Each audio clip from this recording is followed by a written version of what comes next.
చంద్రబాబు నాయుడు గారికి తోక పార్టీలు అని చెప్పి విమర్శలు ఎదుర్కొనే కమ్యూనిస్టులు, మరీ ముఖ్యంగా సిపిఐ దాని రాష్ట్ర కార్యదర్శి నారాయణ గారు ఈరోజు మీడియా సమావేశం పెట్టి ఆశ్చర్యపోయా, వాళ్ళకేనా ఇన్ని పెద్ద పెద్ద అనుమానాలు వచ్చాయి అని. రామకృష్ణ గారు ఏమంటున్నారంటే, మా చరిత్రలో ఎంత దారుణమైన ప్రభుత్వాన్ని చూడలేదు, అసలు ప్రభుత్వం ఉందా రాష్ట్రంలో అంటున్నారు. మా చరిత్రలో మేము చూడలేదు, ఇంత దారుణమా, ప్రభుత్వమే లేకుండా ముందుకెళ్తూ ఉండడం, ఏమైనా అర్థం పడతాం ఉందా? ఇసుకేమో ఫ్రీగా ఇస్తామంటారు, కనీసం ప్రజలకు అందుబాటులో ఉంచేకి నామమాత్రపు ధర కూడా లేదు కదా. వాళ్ళ ఎమ్మెల్యేలు వాళ్ళ నాయకులు దోచుకుంటూ ఉంటే చంద్రబాబు నాయుడు గారు కంట్రోల్ కూడా చేయలేకున్నారు. అట్టర్ ఫెయిల్యూర్ అని చెప్పి వాళ్ళ అసెంబ్లీలో నెత్తినూరు కొట్టుకోవాల్సి వస్తుంది, వాళ్ళంతకు వాళ్ళే విమర్శలు చేసుకోవాల్సి వస్తుంది అని చెప్పి రామకృష్ణ గారు అదొకటేనా, విద్యుత్ ఛార్జీలు తగ్గిస్తాను అని చెప్పి అధికారంలోకి వచ్చి అసలు ఇంతకుముందు చరిత్రలో ఎప్పుడూ లేనంత 17,000 కోట్ల రూపాయలు ప్రజల మీద భారం వేసేకి సిద్ధపడతారా? చరిత్రలో మేము ఎప్పుడూ చూడలేదు. 17,000 కోట్ల భారం ప్రజల మీద వేస్తున్నారా? ఈ నెల 18వ తేదీన విజయవాడలో భారీ నిరసన కార్యక్రమం చేపట్టబోతున్నాం.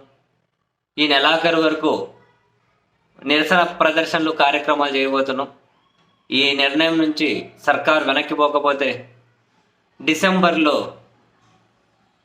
ఒక ఉద్యమమే చేపడతాము, ఒక ఉద్యమం చేస్తాం భారీ ఎత్తున అని ఆయన చెబుతూ ఉన్నారు. పోలవరం కూడా అంతే, ఎత్తు తగ్గించే కుట్రలు ఏంటి? అక్కడ ఏమన్నా పరిహార ప్యాకేజ్ ఎగ్గొట్టేయచ్చానా?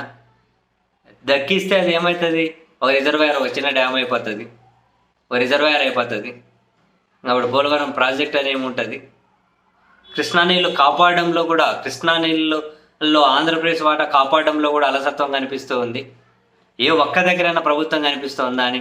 ఇంకొక మాట అన్నారు, చంద్రబాబు నాయుడు గారు అన్ని బుస్ బుస్ అంటే మేము చదువుకునేటప్పుడు ఉంటుండే, నాగరాజ బుస్ అంటుంటే, మీరు ఎవరైనా అంటుంటే అట్లా అంటూ అండి.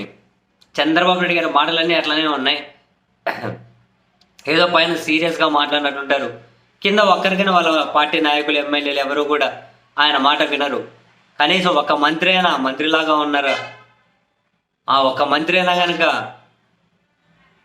సీరియస్గా పనిచేస్తున్నట్లుందా అని చెప్పి రామకృష్ణ గారు చాలా విమర్శలు చేసుకుంటూ వచ్చారు.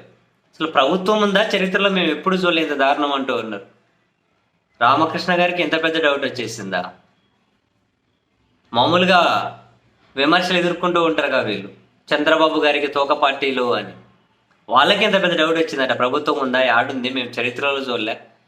ఎన్నికలకు ముందు చెప్పింది ఒకటి, తర్వాత ఫాలో అవుతున్నది ఒకటి. కరెంట్ ఛార్జీలు తగ్గిస్తామన్నారు, 17,000 కోట్ల భారం వేశారు. ఇసుక ఉచితంగా ఇస్తామన్నారు, దాంట్లో దోపిడీ. మందును ప్రమోట్ చేయడం ఏంది, పోలవరం ఎత్తు తగ్గించడం ఏంది, కృష్ణా నీళ్లలో బలహీనమైన వాదనలు వినిపిస్తున్నారు.